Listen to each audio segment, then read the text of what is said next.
পর্দানিশীরা মা বোনেরা শুনে রেখে দিন, এই কণ্ঠ, এই প্রতিবাদী কণ্ঠটা আমার নয়, এই প্রতিবাদী কণ্ঠটা আল্লাহর নবী, দয়ার নবী রাহমাতাল লিল আলামিন, তিনি আমাদেরকে দান করে গেছে। আল উলামা ওয়ারাসাতুল আমবিয়া, নবীর উত্তরসূরি হলো আলেমেরা। প্রতিবাদ করতেন নবী, প্রতিবাদী ভাষা শিখিয়ে থেকে আল্লাহ রাসূল আমাদেরকে শিখিয়ে গেছে।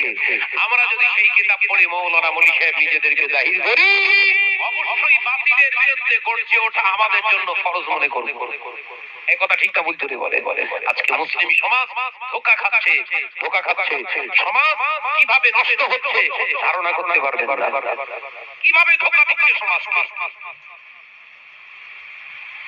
ব্যানারে রেখে দিয়েছে দাদা হুজুর জিন্দাবাদ, আর অন্তরে রেখে দিই আমি হুজুর জিন্দাবাদ।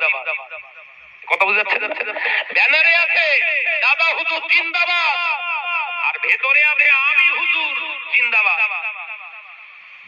ব্যানারে থাকবে দাদা হুজুর, হোশিয়ার হুজুর, ভাঙড়ের হুজুর, ওই ব্যানারে থাকবে, ভেতরে নয়। ভেতরে থাকবে এদেরকে ভুল ড্রাইভেট করে, ভুল বুঝিয়ে, নিজের প্রতি আকৃষ্ট করে নিজেই যেন একটা টিম তৈরি করতে পারে। দেখবেন কিছু কিছু মৌলী সাহেবের লক্ষণ এরকম দেখা যাচ্ছে সমাজে। আমরা তাদের থেকে সাবধান থাকবো, তাদের প্রবঞ্চনা ধোঁকা থেকে আল্লাহ আমাদেরকে হেফাজত করেন। বলুন আমিন। আরো জোরে বলি আল্লাহুম্মা আমিন।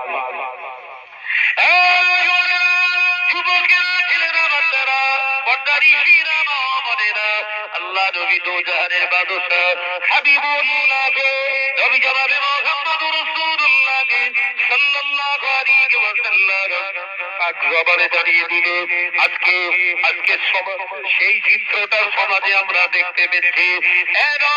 যুবকেরা, যে নারীগুলো আপনার বেহায়াপনা করে এমনি করে দেখতে পাওয়া যায়, লাইগেশন যারা করতে কিয়ামতের দিন ওদের বিরুদ্ধে, ওই নারীদের বিরুদ্ধে আল্লাহ নবী দাঁড়াবে।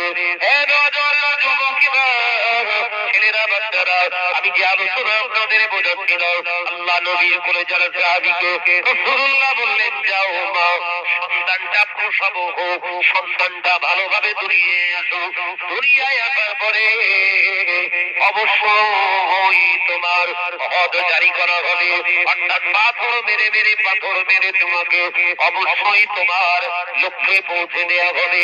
আল্লাহ নবীর ওই যুবতী ইসলামে হুজুর আবার টেনশন করলেন না, আমাকে জানে মেরে দেয়া হবে, পাথর মেরে দুনিয়া থেকে তুলে দেয়া হবে, এই চিন্তা নিজের ভিতরে দিলেন না, বরঞ্চ তিনি এই চিন্তা নিয়ে করে চলে গেলেন, আমার বাচ্চা কবে দুনিয়ার জমিনে আসবে। আল্লাহ বললেন, ওয়ালা তাকরাবুজ জিনা, খবরদার জিনার ধারে কাছে তোমরা যাবে না, জিনার ধারে কাছে যাবে না, জিনা করে দূরের কথা। আজকে আমাদের ঘরে ঘরে এগুলো শুরু হয়ে গেছে। জলসাকে কেন্দ্র করে আজকে সারাদিন, সেই দুপুর থেকে শুরু করে একটা সুপার মার্কেট বসেছে। কথা বলছেন না কেন? বলেন না, বলবেন। জলসাকে কেন্দ্র করে সুপার মার্কেট বসেছে, সেই সুপার মার্কেটে যা কেনা বেচা হয়েছে, যত কেনা বেচা হয়েছে তার থেকে বেশি দেখা খরচের বেশি হয়েছে না?